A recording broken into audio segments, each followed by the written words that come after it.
आओ जानते हैं दान सबसे बड़ा कौन सा होता है। एक सेठ के 3 लड़के थे और तीनों में ही बहस छिड़ गई कि सबसे बड़ा दान रुपए का होता है। तो दूसरा लड़का बोला कि नहीं, सबसे बड़ा दान गौ दान होता है। तीसरा बोला नहीं, सबसे बड़ा भूमि दान होता है। तीनों में काफ़ी बहस हुई और तीनों अपने पिता के पास पहुँचे। पिता के पास जाने के बाद उन्होंने अपने वही सवाल रख के अपने पिता से कहा, पिताजी इन दानों में से सबसे बड़ा कौन सा दान होता है। तो पिता ने तीनों की बात सुनी। पहले ने कहा, पिताजी सबसे बड़ा दान जो होता है रुपए का होता है। दूसरे ने कहा नहीं, सबसे बड़ा दान जो होता है गौ दान होता है। तीसरा बोला नहीं, सबसे बड़ा दान जो होता है भूमि दान होता है। तो पिता ने कोई उत्तर नहीं दिया और तीनों को मतलब जो पहले ने कहा था पैसे के लिए तो उसको पैसा दे दिया। दूसरे ने कहा था गाय दान तो उसको गाय दे दी। तीसरे ने कहा भूमि दान तो उसको भूमि दे दी।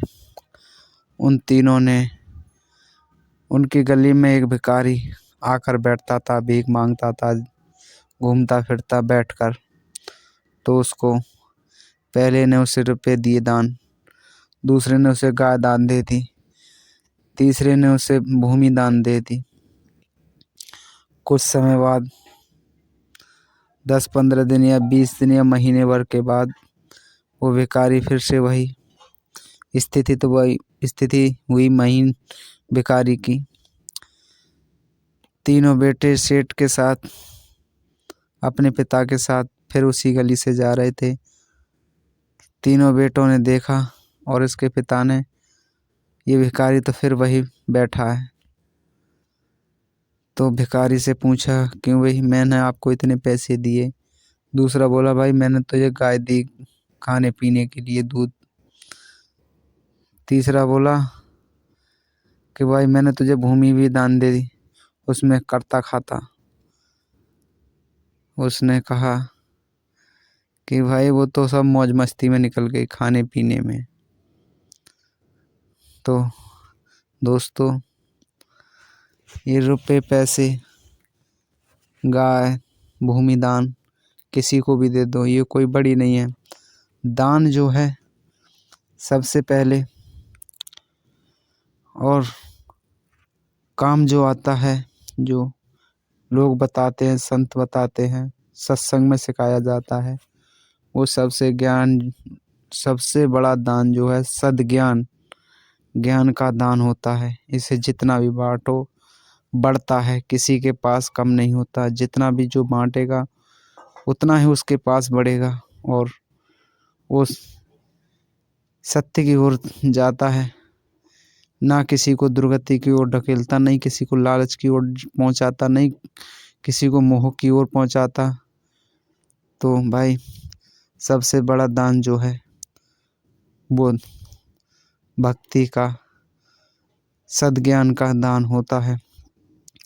तो आओ आगे जानते हैं। दोस्तों, हमारे चैनल सत्य और धार्मिक को सब्सक्राइब कर लें और बेल आइकन वाला बटन दबाएं, जिससे कि जो भी कहानी आए उसका नोटिफिकेशन आपके पास जाए। और आशा करते हैं कि ये कहानी आपको अच्छी लगेगी। तो आगे बढ़ते हैं। उसी सेठ के पास काफ़ी अच्छा धन था, उसके बेटे भी थे, धन भी था। तो उसके मन में एक विचार आया कि अब मेरे पास अच्छा धन है, ज़मीन ज़्यादा सभी चीज़ हैं, पता नहीं कभी आगे जाके गरीबी आ जाए। तो उसने बहुत सारा रुपया, पैसा, चीज, जेवरात इकट्ठा कर एक जगह स्थापित कर दी और मंदिर बनवा दिया। किसी एक दिवस का दिन निकाला, अच्छा पूर्णमासी का दिन, महीने की बैसाख की पूर्णमासी मान लो, तो उसने 12:12 पर एक बही खाते में उसमें लिखवा दिया कि इतना पैसा इस मंदिर में है सेठ ने, और बही खाते को रखवा दिया। कुछ समय बाद सेठ खत्म हुए, उसके बेटे भी पीढ़ी दर पीढ़ी खत्म हो गए। एक दिन ऐसा आया कि उसका परिवार मतलब गरीब हो गया, ज़्यादा गरीब हो गया, और वो डायरी वही खाते सारे पड़े थे। तो कुछ गलत स्थिति रही होगी जो उनके पास कोई धन दौलत नहीं रहा। जो सेठ छोड़ के गए थे वो सब खत्म कर दिया। तो कुछ आसपास के लोगों ने बताया कि आपके दादा परदादा काफ़ी धनवान रहा करते थे, क्यों ना उनके बही खाते देख लो, किसी पर उधारी हो या कहीं धन को इकट्ठा करके दाब के गए हों। तो दोस्तों उन्होंने वही खाता देखा, इधर उधर सारी बुक कॉपी किताब सभी देखी, तो एक बही खाते में लिखा था बैसाख की पूर्णमासी 12:12 पर इतना धन इकट्ठा इसमें मंदिर में है। वो मंदिर उन्होंने तुड़वा दिया, उसमें कोई पैसा रुपया नहीं निकला। वो बड़े निराश हुए और सोचने लगे ये हमारे दादा परदादा की निशानी थी, वो भी आज टूट गई, अब क्या हो। तो एक कहीं से साधु संत निकले जा रहे थे। उन चिंता में देख के उस सेठ के पुत्रों से, नातियों से बोले, सेठ के परिवारजनों से, आप इतनी चिंता में क्यों हो।